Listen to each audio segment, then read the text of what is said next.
Estamos de volta aqui com o programa Coisa Nossa e recebendo o ex-supremo do IPHAN, o historiador Antônio Miranda, que vai falar com a gente sobre as questões a respeito do tombamento do Centro Histórico de Porto Nacional, onde há ainda muitas dúvidas da população. Por exemplo, a população não sabe que não pode trocar uma porta ou coisa parecida.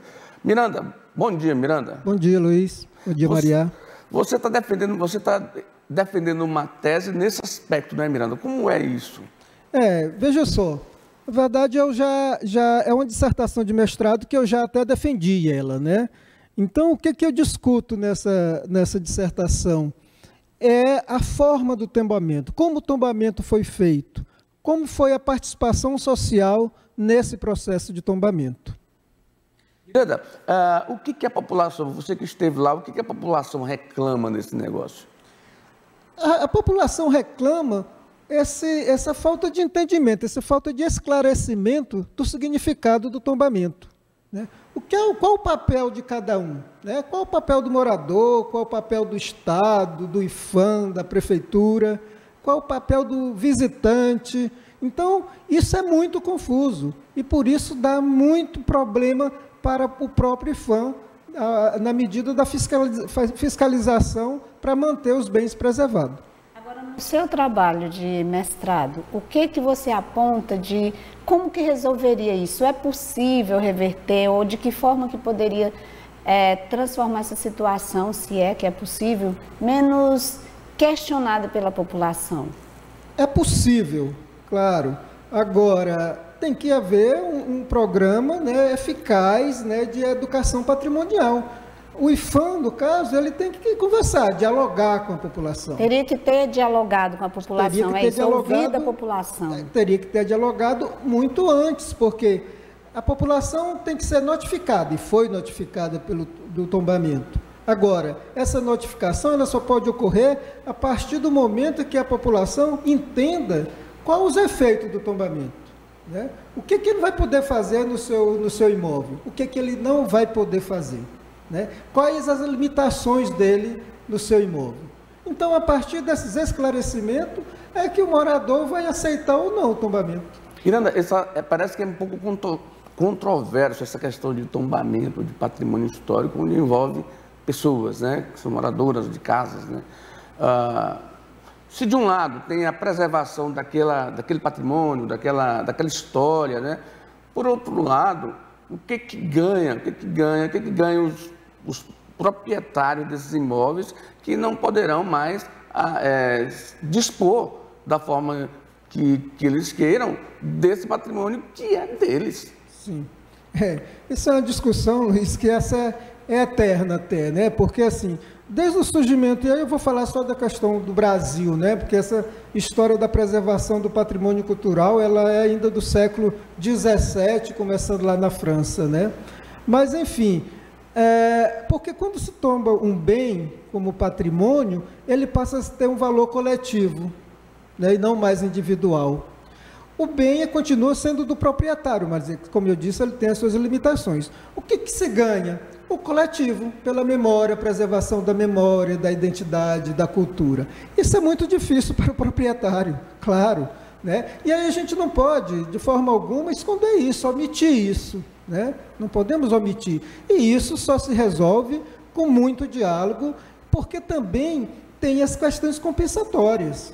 Né? Não é só você tombar um bem e largar. E quais foram essas ações compensatórias lá naquele centro histórico de Porto Nacional? Ali, por exemplo, tem famílias que as casas passaram de pais para filhos há anos e anos, há centenas de anos. Quais foram essas ações compensatórias?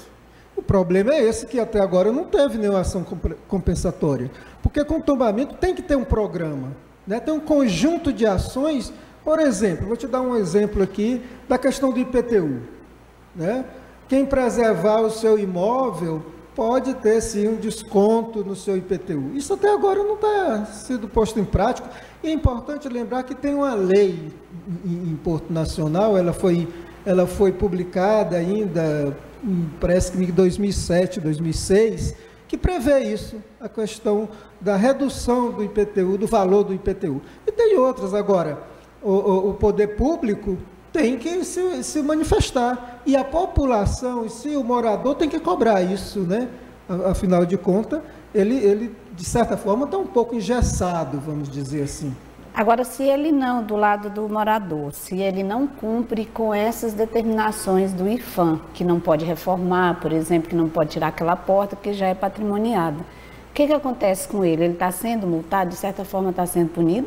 O decreto 25 de 1937 é muito claro, né? Qualquer desrespeito, vamos dizer assim, essa não é a palavra, mas eu vou colocar desrespeito com as normas, ele pode ser multado, ele pode ter até o bem penhorado, dependendo da forma como que ocorrer esse desrespeito, vamos dizer assim, com as normas. Então, assim, é necessário, por isso que a gente se fala da educação, do diálogo, da educação patrimonial, que a gente fala sempre, para que o morador e o proprietário entendam.